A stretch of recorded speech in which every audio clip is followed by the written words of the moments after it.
Monsieur le Président, Mesdames et Messieurs, bonjour. Tout d'abord, vous dire le plaisir que j'ai d'être avec vous ce matin et vous dire merci.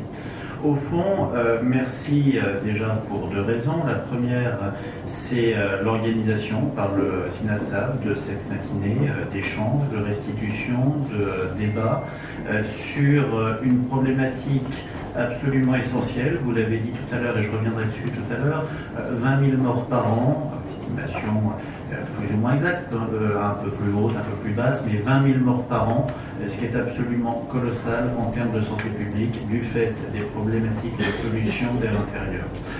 Merci également d'avoir travaillé depuis des semaines, des mois avec BVA pour essayer d'arriver à identifier des chiffres, à identifier un ressenti, une prise de conscience ou plutôt une absence de prise de conscience de la part de nos concitoyens sur ces problématiques liées à la qualité de l'air qui sont des problématiques de santé publique absolument majeures.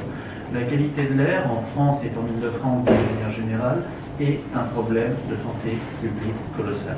Je suis absolument sidéré que, alors qu'on sait, selon les études, que chaque année, c'est de l'ordre de 50 000 personnes qui décèdent prématurément du fait de la qualité de l'air impropre à sa respiration, impropre à la vie, 20 000 pour ce qui est de l'air intérieur, eh bien nous n'ayons pas mis les mêmes efforts d'un point de vue puissance publique, d'un point de vue volonté politique, que ce que nous avons été capables de faire sur la sécurité routière pour descendre en 20 ans de 8 000 à 3 000 morts sur les routes par an.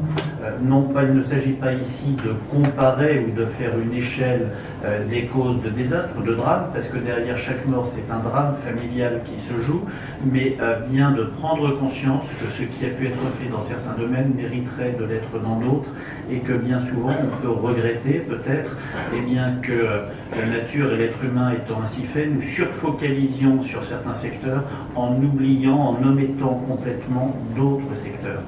Alors de ce point de vue-là, nous avons essayé, dans le cadre des compétences institutionnelles qui sont les nôtres au sein de la région Île-de-France, d'agir. Il faut savoir qu'aujourd'hui, la région Île-de-France fait partie des 13 régions qui, en Île-de-France, offrent des conditions non conformes aux prescriptions de l'OMS sur la qualité de l'air aux personnes qui y résident. 13 régions en France.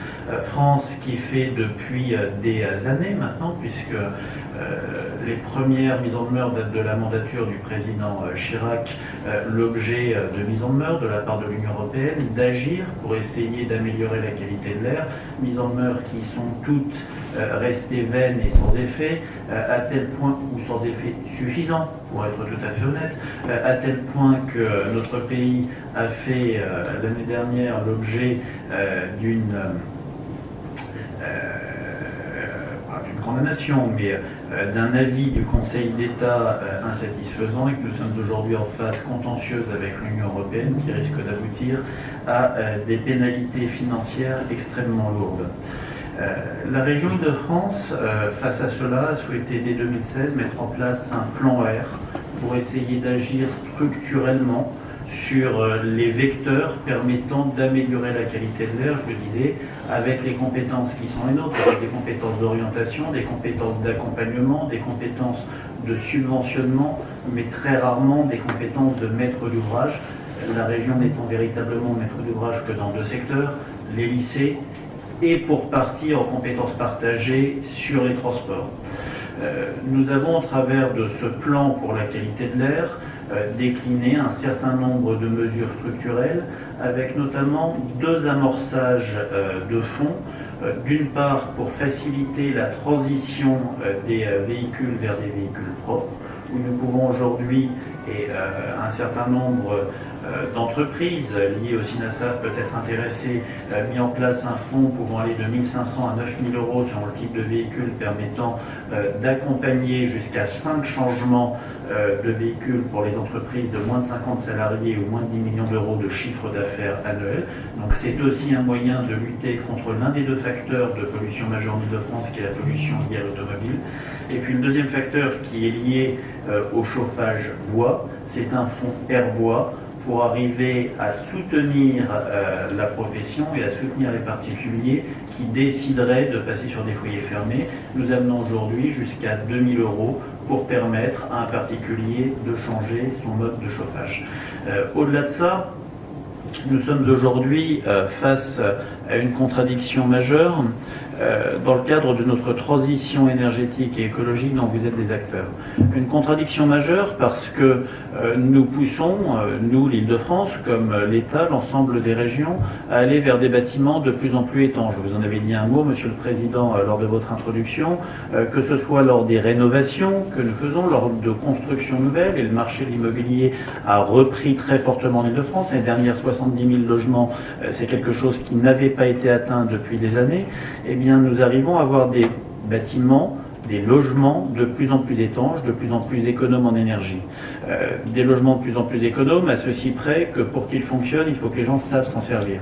Et savoir s'en servir lorsque les études qui sont faites et que vous avez montré prouvent que les gens n'ont pas conscience de l'importance de la pollution de l'air intérieur, eh bien ça veut dire qu'ils ne savent pas s'en servir. Aujourd'hui, on constate deux choses. D'une part, que faire du BPOS, sortir du BBC, du BBC+, cela ne fonctionne que s'il y a un accompagnement des personnes qui habitent dedans par rapport à la gestion, au mode de vie qu'ils vont avoir dans leur habitat, qui va jouer sur la consommation d'énergie. Et on a exactement le même facteur concernant la qualité de l'air. Airparif, qui est soutenu par la région, qui est le premier financeur de cet organisme, qui tous les ans travaille sur la qualité de l'air, essentiellement extérieur, mais qui commence à expérimenter sur l'air intérieur, a d'ailleurs commencé à sortir un certain nombre d'études démontrant que bien souvent des logements rénovés aboutissaient à une dégradation de la qualité de l'air intérieur. Effectivement, lorsqu'on est dans une passoire thermique, eh bien, il y a une sorte de ventilation naturelle qui se fait et bien souvent nous oublions collectivement eh bien, d'avoir ce travail de pédagogie du changement, ce travail d'accompagnement qui est absolument essentiel. Alors nous souhaitons et nous réfléchissons actuellement pour ce qui nous concerne sur la région de lier l'ensemble des aides que nous fournissons pour la rénovation énergétique des bâtiments au fait qu'il y ait un accompagnement de la part des bailleurs par rapport aux locataires, de manière à les informer, à les sensibiliser, à essayer de faire que cette rénovation énergétique ne s'accompagne pas d'un effet pervers induit qui est une dégradation de la qualité de l'air. Et puis, au-delà de ça, on est sur un secteur extrêmement difficile, où il est extrêmement difficile pour les pouvoirs publics d'intervenir de manière directe lorsque l'on parle de la qualité de l'air intérieur.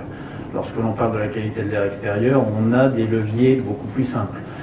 Quel type de véhicules vont être autorisés, quel type de filtration dans un certain nombre d'industries. Il est beaucoup plus facile de normer. Lorsque l'on rentre sur les problématiques de qualité de l'air intérieur, alors certes, on peut inciter, on peut imposer des normes par rapport au système de ventilation, au chauffement, mais on est sur le mode de vie des gens. On est sur un accompagnement pédagogique. Et c'est quelque chose qui rend très difficile une action des pouvoirs publics forte. Alors, il y a une action où il y a un levier qui est important, et je sais que la profession y est attachée, il n'y aura pas de parlementaires, je suis désolé de ne pas l'être, sinon vous auriez pu les interroger, mais visiblement il y a eu un certain nombre de désistements hier, je pense que c'est l'élection d'un nouveau président de l'Assemblée nationale qui a dû les retenir et les motiver, mais il y a un levier qui reste extrêmement fort, c'est les incitations fiscales pour les particuliers. Les incitations fiscales pour les particuliers, je pense, sont un levier fort pour pouvoir inciter ces derniers à aller vers ces logiques de transition, de changement d'équipement. Et je crois que c'est quelque chose qu'il ne faut pas négliger. C'est en tout cas un levier extrêmement fort dont dispose l'État.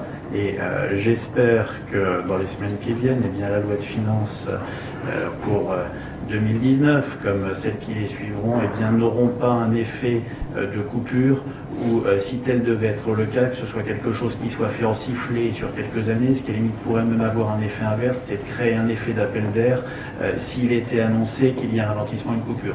ce qui n'est pas forcément réjouissant à long terme, mais ce qui peut permettre d'une part de soutenir la profession, mais également d'accélérer également cette transition.